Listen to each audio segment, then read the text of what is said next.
Hey y'all. So I want to read this really quickly. I'm in Colossians.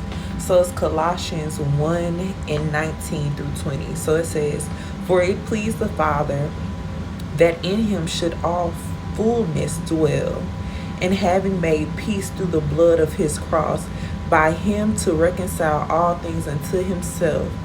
By him I say, whether they be things in heaven or things in whether they be things in earth or things in heaven." So the Lord been putting before me the word shalom, which means peace. And we know the ultimate peace, which that scripture backs up, is that and supports, it just puts it out there, is that Jesus is the ultimate peace.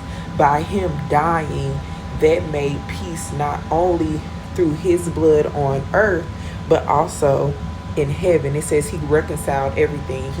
He balanced everything, right? But what a lot of us do, we live subpar lives or suboptimal lives. And suboptimal just means below excellence, right?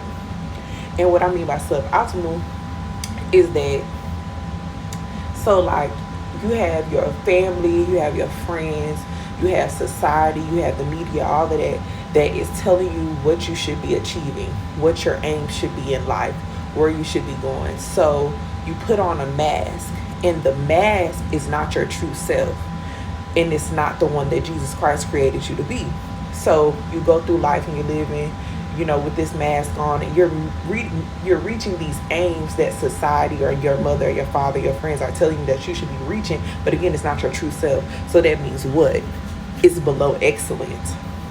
So when I was thinking about the solution to this, of course, it is to actually cultivate your true self through Jesus Christ and find who you really are. But it's to also find the most noble aim in your life. And by most noble, it's like some people are not going to co-create with God and create their lives. They're just going to let it pass by. Others are going to, anything they can do big and bad, they're going to do big and bad. Doesn't matter who they got to hurt, whatever, they're going to do it big and bad. That's chaotic. Then you got the people who co-create with God, sit with themselves, take off the mask, see what the Lord wants them to do, and say, okay, I have been living suboptimal, because I feel like as a teen, and like when you're younger, you kind of have to, because you have requirements of your parents or whatever. But coming into adulthood, find the noble aim, the aim that Jesus Christ created you to do, because that's where you're going to have the most fulfillment.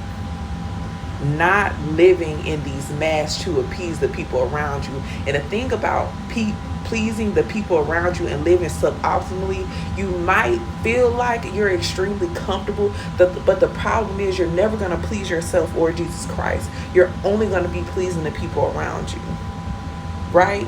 And if the aim is the biggest goal, if the aim of what things that externally validate you are telling you is the most important thing, you're never going to be satisfied, because it's always going to be another aim. Yeah.